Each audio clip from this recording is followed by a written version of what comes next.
আল্লাহর কাছে কান্নাকাটি করেছি যে আমরা গুটি কয়েকজন লোক, আল্লাহ তাআলা অল্পের মধ্যে আমাদেরকে একটা বরকত দান করুন।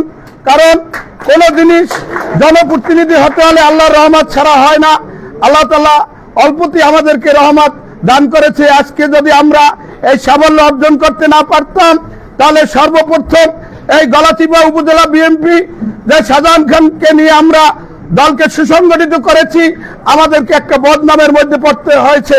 কারণ যে নুরুল হক নূর এমনই একটি সংগঠনের সাথে জড়িত হয়েছে, তাদের কোনো লোকজন নাই, তাদের জনবল নাই, তাকে আজকে গণ অধিকারে আজকে বদনাম থাকতো না, আজকে বদনাম থাকতো আমাদের যে শাহজাহান খানের সাথে লোক নাই, তাকে এমপি বানানোর মতো তাদের যোগ্যতা নাই।